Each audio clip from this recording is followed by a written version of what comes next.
আসসালামু আলাইকুম ভিউয়ার্স, আজকে আপনার সাথে কথা বলবো এই যে আমাদের মানে যাদের যাদের ছাদের মধ্যে এরকম এই যে শ্যাওলা পড়ে আছে, মরিচিকা পড়ে আছে, আবার হচ্ছে অনেকে দেখা যায় রুমের ভিতর থেকে মানে ছাদে রং ফেটে ফেটে যায়, তারপরে ভিজে যায়, একটু ঘামানোর ভাব থাকে। এটা কি জন্য হয় এই ভিডিওতে আজকে আপনাদেরকে সেটা জানানো হবে। এটা কি জন্য হয় আসলে আমিও সঠিক জানি না।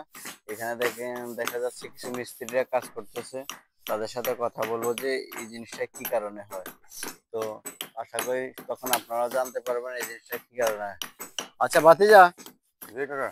এই যে মানে রুমের ভিতরে হুম। ছাদের নিচ দিয়ে আর কি যে আমরা দেখি মাঝে মাঝে অনেকের বিল্ডিং এর রং ড্যামেজ হয়ে যায়, কালো হয়ে যায় এবং জায়গায় জায়গায় উঠে উঠে যায়। এটার হুম। কারণ কি? এটা কারণ হচ্ছে আপনি যে যখন ছাদটা দেয় না, হুম। তখন যদি আপনার যে একটা আছে জল ছাদ ওটা যদি হুম। দিয়ে ফেলায় হুম। তাহলে সমস্যা হয় না। আচ্ছা। তখন ওইটার প্রতি আপনি এখন বাড়তি টাকা লাগতেছে। আচ্ছা। এখন বর্তমানে এই যে আপনি রংগুলো যাওয়ার কারণে হচ্ছে আপনার এই যে আমি যে কাজগুলো করতেছি হুম। এগুলো আপনার পাথর দেখা যায়, হুম। আপনার কণা দেখা যায় বাসি নিচে। ওটার আচ্ছা। কারণে ওই কণা যায় পানি পাইছে, হুম। ওইখানে ড্যামটা নেই। আর যদি আচ্ছা। গ্যারেন্টি একটা ভরতো আচ্ছা। তাহলে মনে করেন না যে আর ড্যামটা টানতো না। আচ্ছা। আচ্ছা। ওইখানে এটা যত দেওয়া লাগে। আচ্ছা, তাহলে এটা তো আসলে আমি মনে করি যে ভবন যারা তৈরি করে তাদেরই ভুল।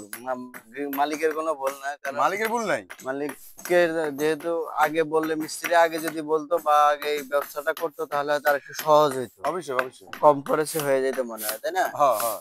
আচ্ছা, তাহলে মিস্ত্রি ভাইয়েরা যারা আছেন তারা অবশ্যই চিন্তা করবেন, চেষ্টা করবেন যে মানে ভবনের ছাদ দেওয়ার সময় সাথে সাথে জলছাদটা ঢালাই দিয়ে দেওয়ার জন্য। হ্যাঁ, হ্যাঁ। অনেক মালিক পক্ষ এটা জানে না, তাদেরকে এটা অবগত করবেন, তাহলে আর পরবর্তীতে দেখা গেছে এই বিপদে এই ঝামেলায় যেন না পড়তে হয়।